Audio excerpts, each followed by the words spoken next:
इस वक्त हम भवन पे हैं और आपको चलिए दिखाते हैं कि भवन पे क्या नज़ारे हैं, किस तरीके की सजावट है।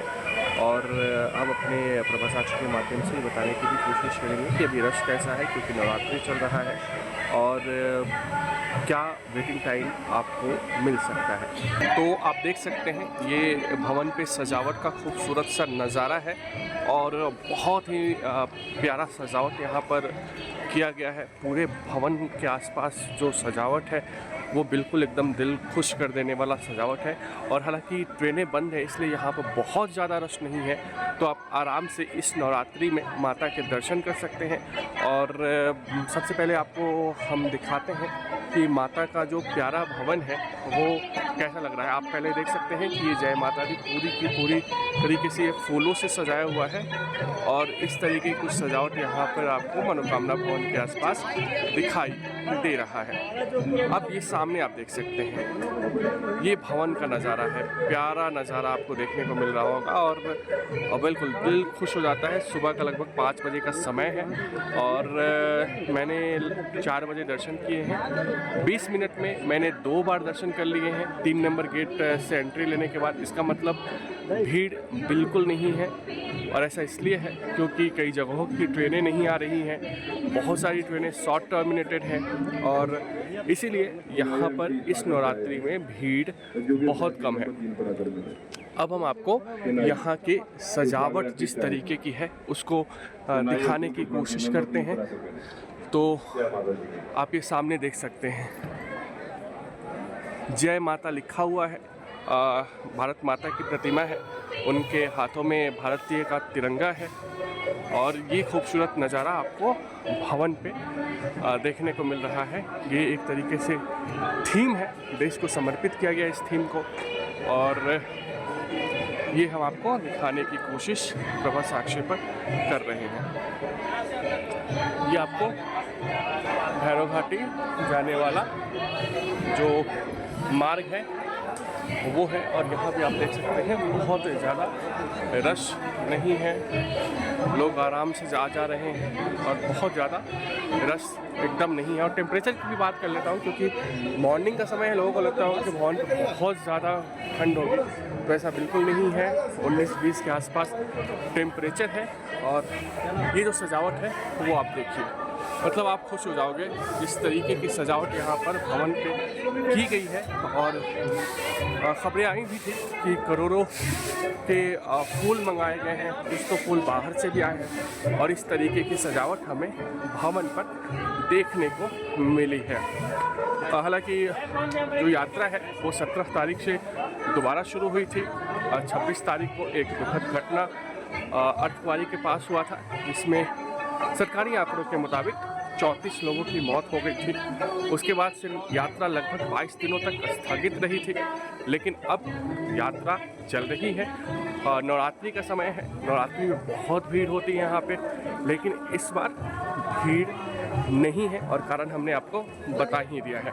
ये आप देख सकते हैं, चूँकि सुबह सवेरे मैं वीडियो बना रहा हूँ तो ये लाइन लगी हुई है, इसलिए लगी हुई है, ये कतारें आपको इसलिए देखने को मिल रही हैं क्योंकि आरती का वक्त है और जो एंट्री गेट है आरती के वक्त वो बंद हो जाता है। अटका आरती में जिन लोगों ने अपनी बुकिंग कराई होती है उनके लिए एंट्री रहती है। बाकी आप देख सकते हैं ये 3 नंबर गेट का नज़ारा है और ये पूरी तरीके से बंद है, यहाँ लोग लाइन में लगे हुए हैं। आपको मैं सजावट दिखा रहा हूँ पूरे भवन का और ये जो यहाँ पे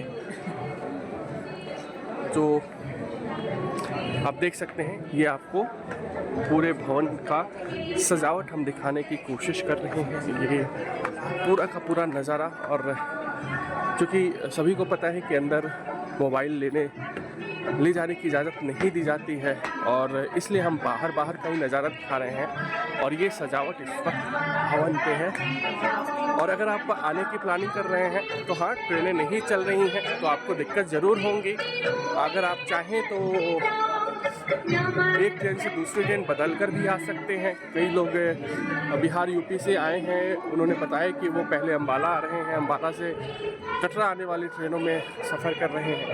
ऐसा ही आंध्र प्रदेश हो या चेन्नई के लोग भी ये कह रहे हैं। तो आप ट्रेनों की अदला बदली करके भी आ सकते हैं।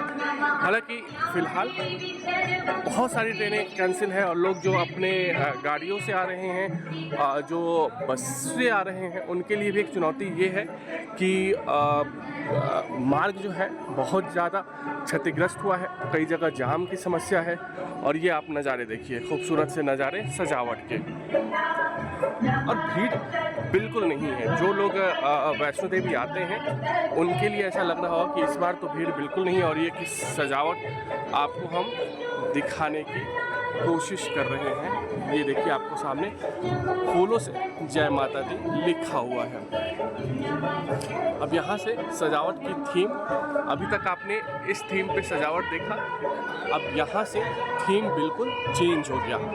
अब ये आप सजावट देखिए, एक बार भवन के आसपास का भी नज़ारा हम दिखा देते हैं। ये आपको भवन पूरी तरीके से चमक रहा है, जगमगा रहा है, और ऐसे ही माता रानी लोगों पर, अपने भक्तों पर आशीर्वाद बनाए रखें, ये कामना है। लेकिन आपको हम सजावट दिखा रहे हैं। ये आपको स्मार्ट लॉकर जो दुर्गा भवन के आसपास बनाया गया है उसके बारे में हम आपको बता देते हैं कि आपको 50 रुपये के आसपास का ये फीस लगता है और स्मार्ट लॉकर है, और आप मोबाइल वगैरह यहाँ पर रख सकते हैं। और यहाँ पे देखिए बुकिंग भी हो रही है। तो ये सजावट ये आपको हम सजावट दिखा रहे हैं। आप सिर्फ और सिर्फ प्रवाह साक्षी पर ये देख रहे हैं। और आप देखिए किस तरीके का मनोरम दृश्य आपको दिखाई दे रहा होगा। कई लोग ऐसे भी हैं जो यहाँ नहीं आ पा रहे हैं, तो उनको हम भवन पे किस तरीके का अद्भुत नज़ारा यहाँ पर है वो हम दिखा रहे हैं। और अद्भुत नज़ारा है, आप खुश हो जाओगे। आप ये सोचोगे कि हम क्यों नहीं पहुंच पाए हैं, लेकिन हाँ, माता रानी जब भी जिसको बुलाती है वो ज़रूर पहुंचता है। लेकिन प्रभा साक्षी है आपके लिए, जो आप तक ये वीडियो भेज रहा है, आप तक माता रानी के दरबार में कैसा नज़ारा है वो बताने की कोशिश कर रहा है। ये देखिए आप यहाँ पर भगवान शंकर, ये गौरी, उसके बाद यहाँ देखिए मूर्तियों का थीम जो लगाया गया है, क्या अद्भुत अद्भुत और अद्भुत। मतलब सजावट देख के आप मन खुश हो जाएगा। ये माता काली का रूप आप देख सकते हैं, यहाँ माता लक्ष्मी है, माफ़ कीजिएगा, ये माता दुर्गा है।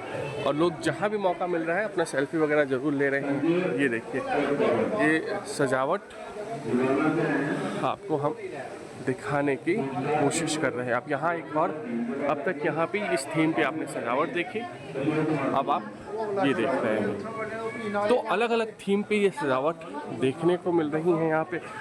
और यही तो है कि भक्त जो यहाँ पर आ रहे हैं, श्रद्धालु जो यहाँ पे आ रहे हैं, वो माता का आशीर्वाद भरपूर लेकर जा रहे हैं।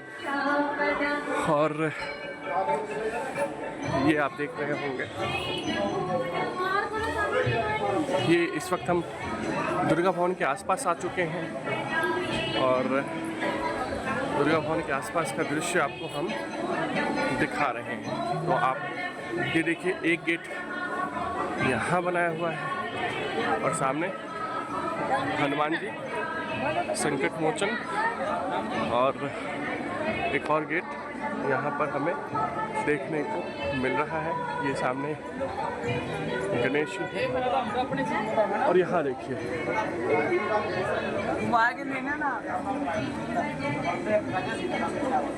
ये आपको अद्भुत अद्भुत। और ये प्रभु श्री राम है हमारे। और जैसे भी लोगों को मौका मिल रहा है, लोग दृश्य अपने कैमरे में कैद कर रहे हैं। ये देखिए,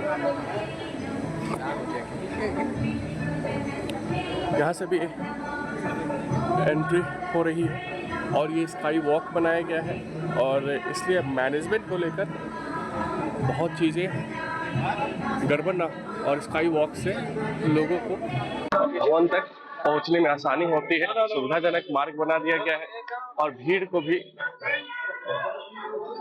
कंट्रोल।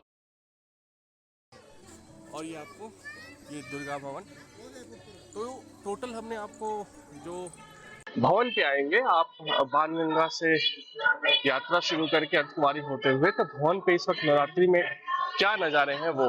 और ये देखिए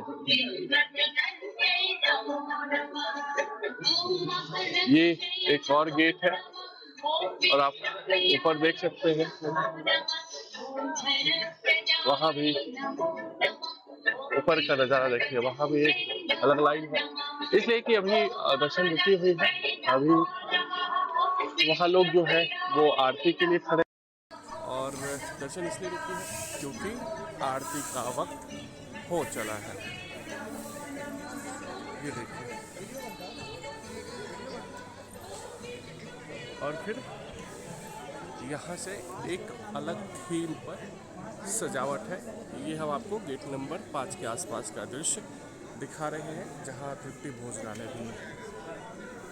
तो ये तमाम चीज़ें आपको हमने भवन से दिखाए हैं और अद्भुत नज़ारा है। और भवन से आपको आसमान बिल्कुल साफ दिखेगा। इसका रीज़न ये है, ये देखिए भैरव घाटी भी आपको देखने को मिल रहा है। इसका मतलब साफ है कि बादल नहीं है, मौसम साफ है, कोई अभी कुछ भी गड़बड़ बारिश की संभावनाएं नहीं है। तो इस वजह से आप ये देख सकते हैं। और ये सामने माता की सवारी शेर देखिए इसको।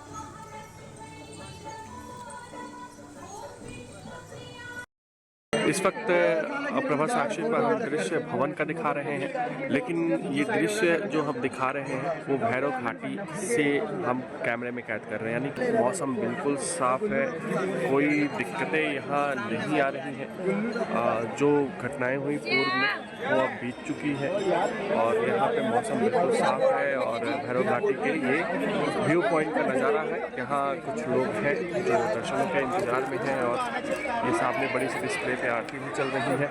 और ये आप देख सकते हैं भैरव घाटी के व्यू पॉइंट का नज़ारा है। और आपको बता दें कि सारी सर्विसेज जो माता वैष्णो देवी श्राइन बोर्ड की ओर से दी जाती है वो खुली हुई है। साथ ही साथ पौड़ी पालकी पिट्ठू वाले भी अपनी सेवाएं दे रहे हैं, बैटरी कार भी चल रही हैं। इसके अलावा आपको बता दें कि सभी मार्गों से यात्री दर्शन पा सकते हैं, चाहे वो सांझी छत वाला मार्ग हो, ताराकोट मार्ग हो, भीमकोटी मार्ग हो। और ये आपको हम जो दिखा रहे हैं वो भैरव मंदिर है। और यहाँ आप देख सकते हैं कि लंबी लाइन है भैरव मंदिर पे, इसलिए कि सुबह सवेरे का समय है और लोग यहाँ पर दर्शन करने के लिए अचानक पहुँचे हैं। तो ये सामने भैरव मंदिर है और यहाँ पर आपको थोड़ी बहुत लाइन देखने को मिल रही है। यहाँ भी सजावट है और ये आपको दिखाने की कोशिश कर रहे हैं। तो इस वक्त हम अर्धकुंवारी में हैं, इसे गर्भजून भी कहा जाता है, गर्भजून का गुफा। और देखिए मंदिर को किस तरीके से सजाया गया है। और कहा जाता है कि भैरवनाथ से छिपने के लिए माता ने 9 महीने यहीं पर गुफा में बिताए थे और इसी वजह से इसे गर्भजून कहा जाता है। गर्भजून का एक कारण ये भी इसका नाम बताया जाता है क्योंकि जैसे माँ के गर्भ में एक बच्चा 9 महीने रहता है, उसी तरह माँ वैष्णवी यहाँ पर पहाड़ों में, पहाड़ की गुफा में 9 महीने तक भैरव से छिपी हुई थी। और ये आप देखिए किस तरीके के नज़ारे हैं। यहाँ भी हल्की फुल्की भीड़ आपको देखने को मिलेगी, कुछ खास भीड़ नहीं है। और ये खूबसूरत सजावट अर्धकुंवारी मंदिर की। और सामने ये देखिए आप ये नज़ारे, इस साइड देखिए पहाड़ों पे हल्के हल्के बादल हैं और थोड़ी धुंध भी है, लेकिन ऐसा लगता है कि सुहाना मौसम है। और नवरात्रि का चल रहा है, जैसे जैसे नवरात्रि आगे बढ़ेंगे हो सकता है यहाँ पे भीड़ आए, लेकिन अभी क्योंकि ट्रेनें कैंसिल्स हैं और इसके अलावा सड़कें भी बहुत जगह अच्छी नहीं है, इस वजह से यात्रियों की संख्या फ़िलहाल कटरा में वैष्णो देवी में कम है। अगर आप भी लेना चाहते हैं देश दुनिया की तमाम जानकारी तो आज ही सब्सक्राइब करें हमारे चैनल को। साथ ही नीचे दिए बेल आइकन को जरूर दबाएं ताकि हर अपडेट आप तक पहुंच सके।